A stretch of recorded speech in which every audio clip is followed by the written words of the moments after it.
A Genesis reading. Today is January 21st. Our reading from Genesis is chapter 21. The Lord took note of Sarah as he had promised, and the Lord did for Sarah as he had spoken. Sarah conceived and bore a son to Abraham in his old age, at the set time of which God had spoken. Abraham gave his newborn son, whom Sarah had borne him, the name of Isaac. And when his son Isaac was 8 days old, Abraham circumcised him as God had commanded him. Now Abraham was 100 years old when his son Isaac was born to him. Sarah said, God has brought me laughter. Everyone who hears will laugh with me. And she added, who would have said to Abraham that Sarah would suckle children? Yet I have borne a son in his old age. The child grew up and was weaned, and Abraham held a great feast on the day that Isaac was weaned. Sarah saw the son whom Hagar the Egyptian had borne to Abraham playing. She said to Abraham, cast out that slave woman and her son, for the son of that slave shall not share in the inheritance with my son Isaac. The matter distressed Abraham greatly, for it concerned a son of his. But God said to Abraham, do not be distressed over the boy or your slave. Whatever Sarah tells you, do as she says, for it is through Isaac that offspring shall be continued for you.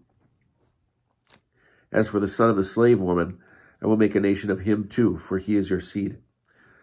Early next morning, Abraham took some bread and a skin of water and gave them to Hagar. He placed them over her shoulder together with the child and sent her away. And she wandered about in the wilderness of Beersheba. When the water was gone from the skin, she left the child under one of the bushes and went and sat down at a distance, a bowshot away, for she thought, let me not look on as this child dies. And sitting thus afar, she burst into tears. God, hearing the cry of the boy, and an angel of God called Hagar from heaven and said to her, what troubles you, Hagar? Fear not, for God has heeded the cry of the boy where he is. Come, lift up the boy and hold him by the hand, for I will make a great nation of him. Then God opened her eyes, and she saw a well of water. She went and filled the skin with water and let the boy drink. God was with the boy, and he grew up. He dwelt in the wilderness and became a bowman. He lived in the wilderness of Paran. His mother got a wife for him from the land of Egypt.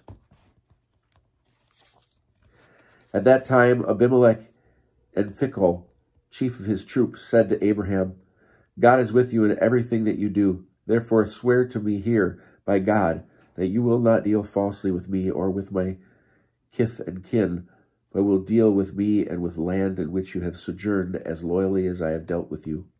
And Abraham said, I swear it.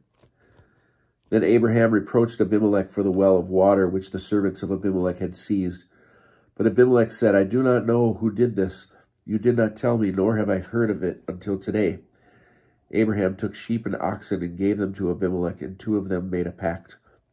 Abraham then sent 7 ewes of the flock by themselves, and Abimelech said to Abraham, what mean these 7 ewes which you have set apart? He replied, you are to accept these 7 ewes from me as proof that I dug this well. Hence the place was called Beersheba, for there 2 of them swore an oath. When they had concluded the pact at Beersheba, Abimelech and Phicol, chief of his troops, departed and returned to the land of the Philistines. Abraham planted a tamarisk at Beersheba and invoked there the name of the Lord, the everlasting God. And Abraham resided in the land of the Philistines a long time.